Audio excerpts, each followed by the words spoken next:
everyday thing. It's an everyday thing. It's an everyday thing when you let your nuts hang.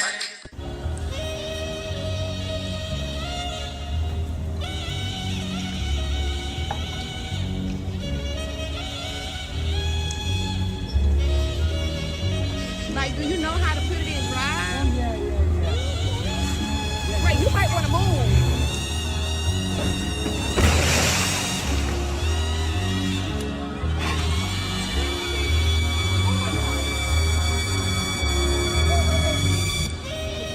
I'm so glad he's okay.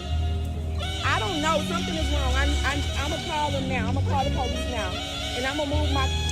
Oh, my God. Cops eat donuts. They do. So if you didn't know, anytime the hotline sign is on at Krispy Kreme, you and anybody in your car can get a free donut. And that's what we did. So after going through the drive-thru, my baby's a little fussy in the back seat, so I pull over in the parking lot. I'm parked like directly opposite of him. I get out the car and I notice that he is bagging up. I glance, look away because I'm thinking nothing of it. There's so much space in between the parking lot that's directly in front of the restaurant and the parking spot that's across from him that nobody in the world would think that you can back into somebody. Next thing I know, boom! For a hard hit, there was literally no damage. I couldn't believe it. So my first reaction, I screamed because I'm holding my baby and that literally could have been me. So I go to his window and I asked him, like, sir, are you okay? And he looked fine. He's telling me I can give you my insurance information. And I'm like, there was, no damage, so you're good. You're good. So I'm getting ready to put my baby in the car. 3 seconds later, boom! He hit me again. So at this point, I'm like, yeah, I should probably take your insurance information. I go to the window and I ask him, like, are you sure you're okay? He's like, yeah, I'm fine. So that's when I started recording for evidence. I go to the back of the truck to look at the damage and also get it in real time.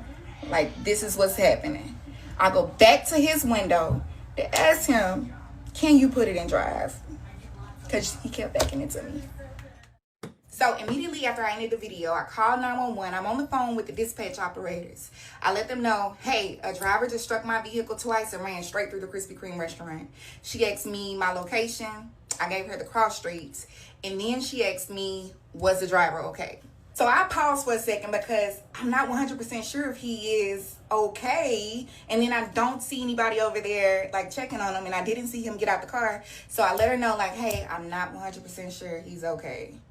And then she's like, I need to know, is the driver okay? now mind you, I'm holding my baby. So I get a little closer and I see that it's glass and debris everywhere.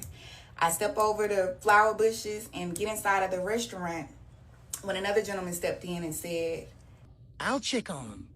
so I waited on him to tell me that he was at least conscious. I let the operator know and she said EMS should be arriving shortly. So I waited around and Krispy Kreme actually came out and gave free donuts to everybody. And once they checked him out, I asked one of the officers, was he okay or what was going on with him? And he let me know that he actually was not supposed to be driving and that multiple surgeries left him without feeling in his whole left side of his leg. Now, how he got in the car and how he got to the restaurant, I don't know, but that's what happened. What to do, everyday people, man? It's your boy PJ. Today we back with another lit video.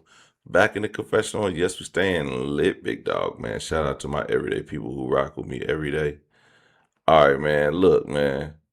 Immediately I could see this dude didn't have it all. But check this out. What I want to tell y'all is, man, it doesn't matter what happens in an accident. If it's a fender bender or whatever, call the police. Call the police because, man, I made the mistake of not calling the police one time.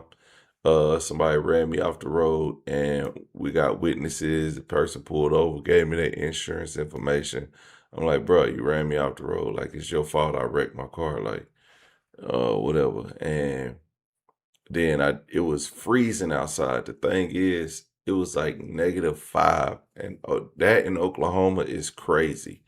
So I was just like, bro, I'm not sitting out here. And some guy was like, I'll stay and be a witness. I said, man, all right, it's cool, man. He giving me his information.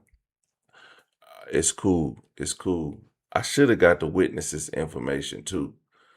But I didn't. I didn't. So I always get witnesses' information too.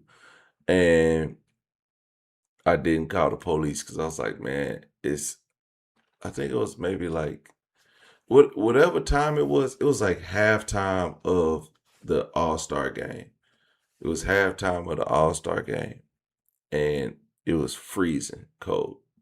So I left. This was in 2025. So I left, filed my insurance claim or whatever, because I hit the curb. I ran up on the curb and all that. I was like, I just want them to check out my vehicle, see what's wrong with it. And it was like, all right, cool.